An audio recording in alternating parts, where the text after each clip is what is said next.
sou o professor Jean e a partir de agora, revisão, primeiro ano do ensino médio, Colégio Santa Isabel. Paz e bem a todos, tudo bem com vocês? Vamos lá, bora começar. Deixa eu botar aqui uma musiquinha aqui de fundo pra gente se concentrar, pra gente começar esta revisão. Show!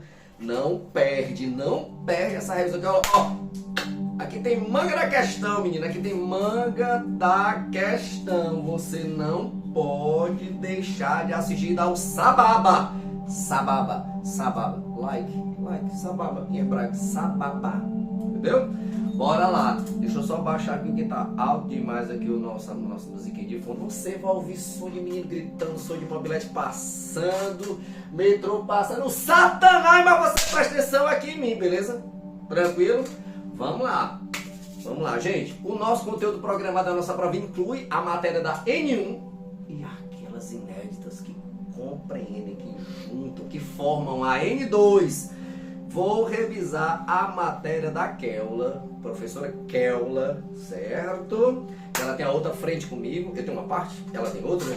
E nós juntamos e faz parte do nosso conteúdo programático, beleza? Beleza, então, a gente começou na nossa N1 com o Renascimento, certo? Esse foi o capítulo da minha N1. Renascimento. Vou revisar aqui um tiquinho. Mas você também pode saber fazer o quê? Você pode estudar pela prova. Aquela anterior prova, guarda. Eu tenho certeza, tomara Deus do céu e da terra, que você tenha guardado, né? Aí você estava estudando por ela, ó. Show de bola!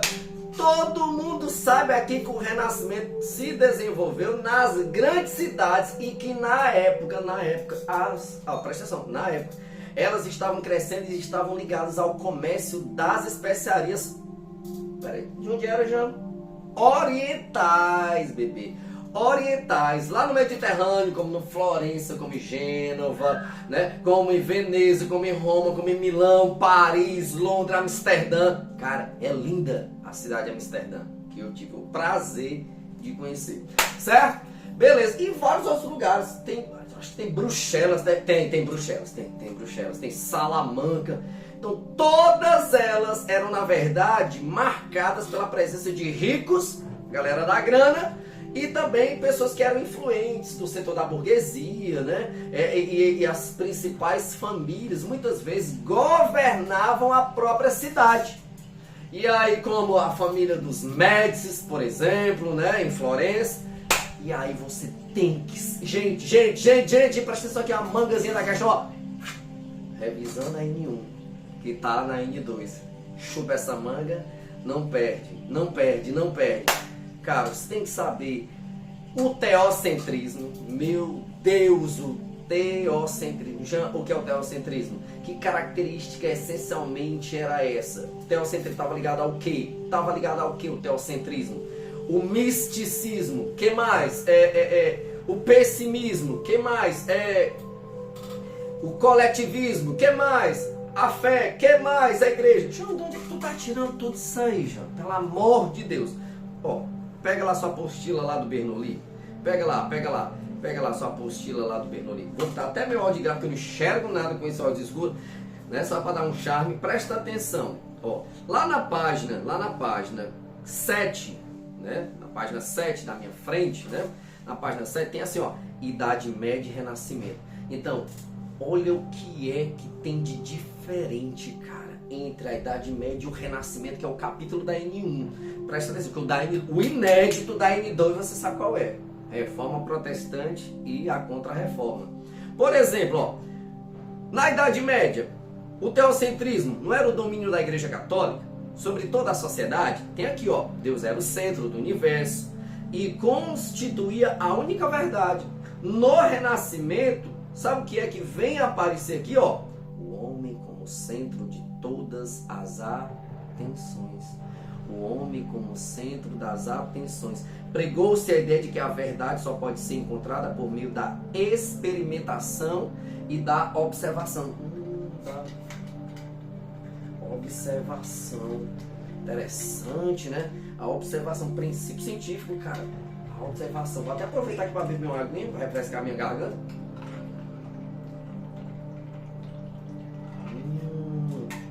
Coisa boa é água.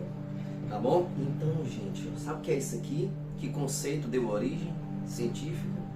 Antropocentrismo e cientificismo. É isso que eu quero que você entenda. Idade Média e Renascimento. Na Idade Média, teocentrismo. No Renascimento é o antropocentrismo e cientificismo. Entendesse aí? Entendesse? Então pronto, se liga aí. Essa é a dica da manga da questão da revisão da N1. O que eu quero mesmo é o quê? Eu quero mesmo, gente, é a N2. O que eu quero agora é a N2, que é a Reforma Protestante. Não esqueci da revisão daquela. Não esqueci. Tudo bem? Não esqueci. Tá certo? Não esqueci. E outra coisa é o filme, viu, bebê? O filme, você não, nem invente de perder a questão do filme, tá bom? Mas eu volto já pro filme. Pois bem, quando a gente fala sobre a Reforma Protestante, certo? Quando a gente fala sobre a Reforma Protestante, eu vou pegar aqui meus guiazinhos aqui, né? A minha sequenciazinha, né? Você lembra que eu fiz um resumo super, hiper, mega top lá na lousa, né? Então, gente, algumas coisas estavam acontecendo que acabaram precipitando a Reforma Protestante, né? E entre esses reformistas estava o Lutero, o Martinho Lutero, estava lá o João Calvino, estava lá o Henrique VIII com o anglicanismo, beleza? Então, várias são as causas da reforma, várias são as causas. Entre elas nós falamos sobre a corrupção que envolvia muitos membros, tá certo, do próprio clero, né? Tinha a corrupção deles, tinha também o desejo da própria burguesia, né, em aumentar os seus lucros, né?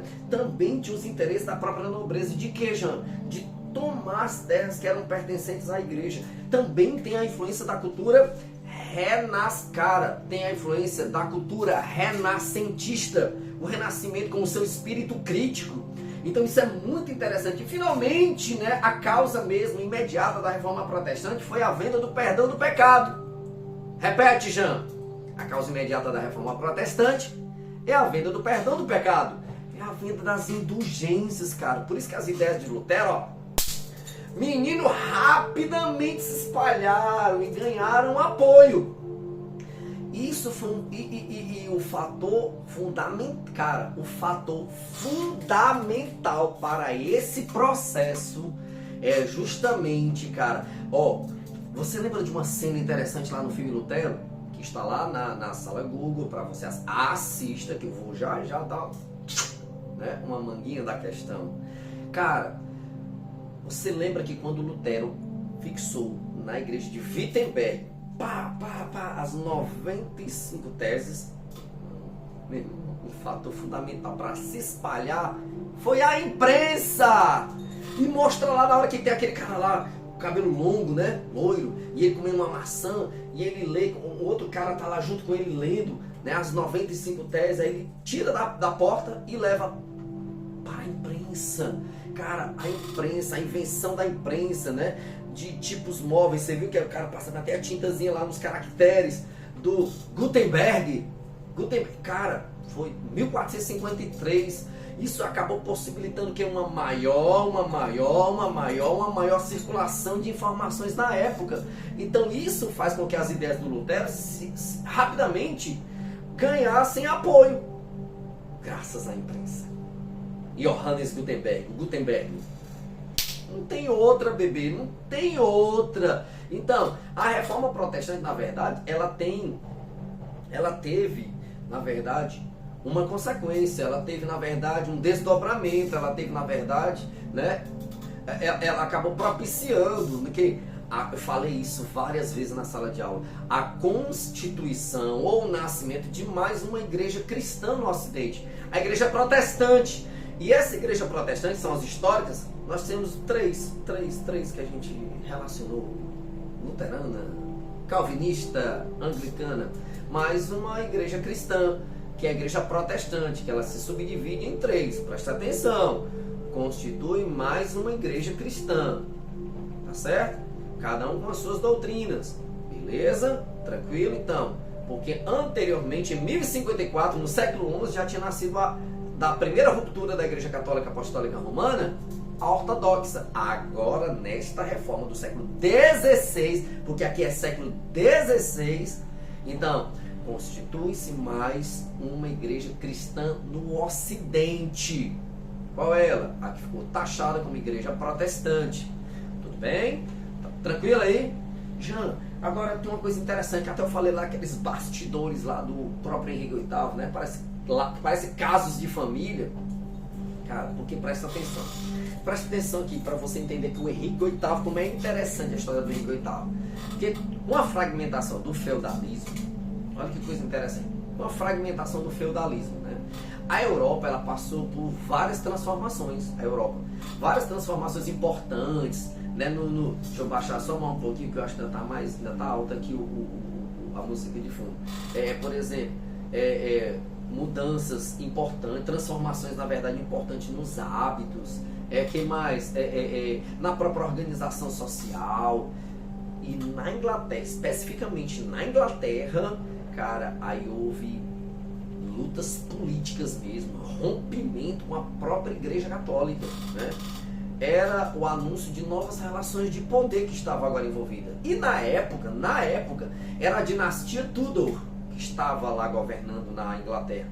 Mais precisamente no reinado de Henrique VIII. Então, essa transformação, né, importante, essas mudanças importantes que estão acontecendo aqui agora, elas trouxeram o fim. O fim do que, Jean? Da interferência da Igreja Católica no governo inglês, tá certo? Porque agora, com essa centralização cada vez maior, né, o que é que a gente percebe? A gente percebe uma maior administração nas mãos do rei, nas mãos do próprio monarca. Para você ver que a reforma protestante, ela se envereda também pela questão pela questão política, entende? Na questão administrativa do próprio rei.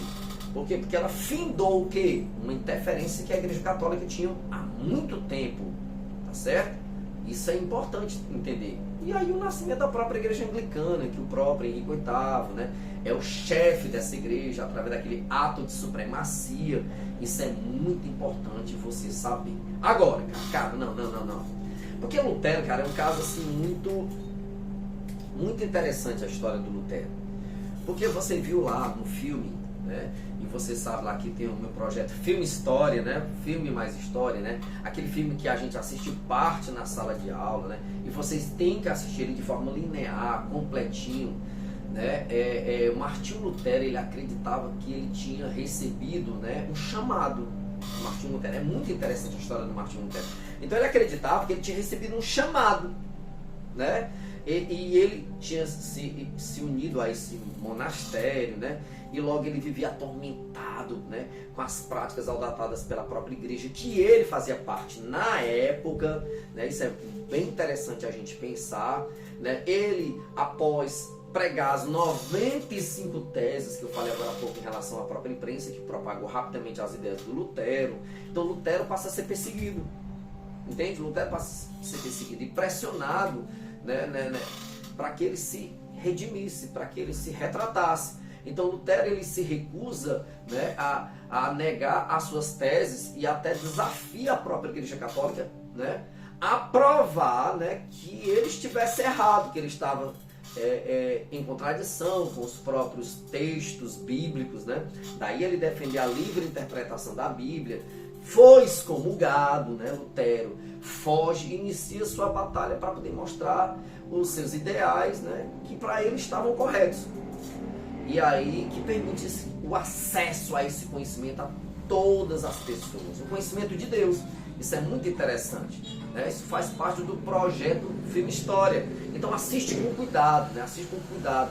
O que você não pode esquecer é que nós encontramos lá no filme, nós encontramos a prática da simonia, nós encontramos lá no filme a prática do nicolaísmo, nós encontramos lá no filme a prática da venda das indulgências, que nada mais é do que o perdão dos pecados, né? Então, tudo isso a gente encontrou, né, no filme, né? Então, fica atento a isso, né? Não perde isso. E mais, cara, uma coisa afirmativa no Lutero era como ele tratava a respeito da própria salvação. Isso me faz lembrar naquela cena daquela garota que ela cuidava de uma menina que ela tinha encontrado na floresta, né? Que ela tinha dificuldade de locomoção, né? Que ela até na missa aparece com um potinho assim, umas amoras para dar para o Lutero. E aí apareceu lá o famoso Tetzel, né? João Tetzel, o grande inquisidor, o vendedor das indulgências, que estava vendendo para o Papa Leão X para a construção da famosa Basílica de São Pedro. Cara, é muito interessante. E aí, Lutero, né, falava que aquele papel não tinha valor algum, que ela deveria guardar o dinheiro dela para outras coisas, para cuidar daquela garotinha e tal. Então, para Lutero, que a base doutrinária do próprio Lutero, que ele dizia que a salvação era exclusivamente pela fé. É muito interessante isso, tá bom? Fica atento a isso, né? Porque quando aparece a figura do João Calvino, por exemplo, o Calvino é interessante, porque o Calvino, né, é do mesmo século, entenda que é do mesmo século XVI, o Calvino, né, a concepção dele era bem interessante a respeito da salvação, porque um dos indícios da salvação era você ser próspero. E essa prosperidade só poderia ser atingida através do próprio trabalho, o zelo, né? O zelo pelo trabalho, o zelo pela vocação. Então, essa é uma ideia do Calvino, né? A vida profissional do homem, né? Ele está sempre sendo treinado moralmente, né? Então, para ele, a questão do trabalho, o trabalho racional, a vocação, tudo isso fazia parte da doutrina da predestinação calvinista, né? O calvinismo, né, enquanto uma religião cristã também, né, ela era originada nas concepções do próprio João Calvino, né? O trabalho, o zelo, o método é muito intrínseco, muito forte, muito ligado, né, na própria doutrina do João Calvino, tá certo? Beleza? Tranquilo? E claro, eu não posso deixar para poder encerrar minha parte da minha revisão a questão da própria Contra-Reforma. Tem uma coisa que me chama a atenção na Contra-Reforma, a gente trabalhou lá na sala de aula, né, na questão da Contra-Reforma, a gente não pode esquecer, tem alguns pontos interessantes que a gente não pode deixar de tocar, né? A Contra-Reforma, através do Concílio de Trento, o Concílio de Trento, né, ele autorizou a criação dos próprios seminários, né, a formação de jesuítas, né, de jesuítas, a listagem de livros proibidos para os cristãos, que era um índex, né. Mas, cara, a fundação da ordem religiosa dos jesuítas, os famosos soldados de Cristo, isso é muito interessante porque, imagina só, o Padre Anchieta, por exemplo, que é o grande, né, eu posso dizer assim, é o grande apóstolo, né, da própria, foi considerado até o apóstolo do Brasil, né, o José de Anchieta, né, o Padre Anchieta, né, famoso Padre Anchieta, e ele, quando chegou em Salvador, na comitiva do segundo governo geral, que era do Duarte da Costa, é interessante, ele chegou com 19 anos, né, morreu com 63 anos, muito interessante, né, reconhecido como, é aí que ele é reconhecido como esse apóstolo do Brasil. E o Padre Anchieta, as ações do próprio Padre Anchieta era justamente um braço, né, missionário, né, catequético, né, da Contra-Reforma, que faz parte da Contra-Reforma, e buscou mesmo a conversão das várias populações que estavam fora da Europa. Por que fora da Europa, Jean? Lembra que eu falei na sala de aula? Que a Europa pegou fogo, é uma expressão muito comum quando se fala sobre a Reforma Protestante, porque muitos que eram católicos agora eram protestantes. Então, para a própria Contra-Reforma, a ideia era o que? Alcançar aqueles que nunca conheceram a Cristo, o cristianismo, mais o cristianismo católico. E o espaço, né, geográfico foi o Brasil. Daí o Anchieta, né, representar na época esse braço missionário da Contra-Reforma, né, que buscou a conversão de populações fora da Europa. Para o quê? Para equilibrar o prestígio da própria Igreja Católica, que estava abalada com a expansão do protestantismo. Por isso que nós chamamos de protestantismo europeu. Entende? Tranquilo? Tá ótimo? Deixa eu revisar aqui agora a Keula, tá certo? A parte da Keula. Um capítulo da Keula, né, eu procurei saber o capítulo daquela. O capítulo daquela é os povos africanos, que caiu na N1, né? E tem a implantação do sistema colonial no Brasil, né? As marcas da colonização na sociedade brasileira, né? Interessantíssimo isso. Fica atento. Então, os povos africanos, né? Uma parte interessante que a gente pode revisar dos povos africanos é justamente, por exemplo, né? Tomara que eu tenha, seja assertivo, né? Pois bem, no Império, por exemplo, no Império Africano do Mali, né? Que ele é do século XIV, né? Tombouctou, né? É Tombouctou a expressão, né? Foi um centro de um comércio, né? Um centro de um comércio internacional onde tudo era negociado. Cara, é interessante. Sal era negociado, escravos eram negociados, marfim era negociado, né? E outras coisas mais. Mas havia um grande comércio também de livros de história. Chupa essa manga aí, menino! Ó, de medicina, de astronomia, de matemática, né? E além de uma grande concentração de estudantes para absorver todo esse conhecimento. Então a importância cultural desse centro, né? O Tombouctou, ele pode ser percebida por meio de deixa eu ver, um velho provérbio, né? Um velho provérbio. Deixa eu ver se eu tenho aqui esse provérbio. Peraí, deixa eu ver se eu acho aqui o provérbio. O provérbio diz assim: o sal, certo? O sal vem do norte. O ouro vem do sul. Mas as palavras de Deus e os tesouros da sabedoria vêm de Tombouctou. Interessante. É interessante que a explicação que se dá para essa dinâmica toda, né, dessa cidade, da sua importância histórica, porque ela é muito importante historicamente, no período, né, que é mencionado, que é o século XIV, é a competição econômica, né, que envolvia os vários e vários reinos da região. Isso é muito importante, né? Muito importante. E é interessante também porque quando a gente vai falar sobre sistema colonial no Brasil, né? O sistema colonial do Brasil, a gente encontra, né? E faz braço com o que eu acabei de falar sobre a Reforma Protestante, que está tudo ligadinho, né? Gente, os jesuítas, é interessante que os jesuítas, eles sempre tiveram empenhado nesse projeto de evangelização do gentio, povo gentio, me chamava, né? Os índios, eles deveriam ser convertidos ao cristianismo, eles deveriam ser aculturados, servindo então como mão de obra barata para as variadas atividades coloniais, né? Em várias partes do Brasil, né? Se desencadeou vários atos de violência e intervenções constantes da coroa portuguesa durante esse período colonial, né? Entre os jesuítas. Outra coisa também importante também é a função dos donatários, né? Que data de 1534, que é aquilo que a gente classifica como o período de colonização do Brasil, né? Eles são responsáveis pela fundação das primeiras vilas, né? Das primeiras cidades, né? E, claro, para a manutenção disso tudo, dessas vilas e dessas cidades, eu preciso de quê? Eu preciso de impostos, né? Impostos para poder manter tudo isso. Outra coisa importante também, que faz parte do assunto daquela, é o Tratado de Tordesilhas, que foi firmado em 1494, lembra? Entre Portugal e a Espanha, né? E por meio daquela linha imaginária, né? Que as terras da América do Sul, que incluíam o atual território que é o Brasil, né?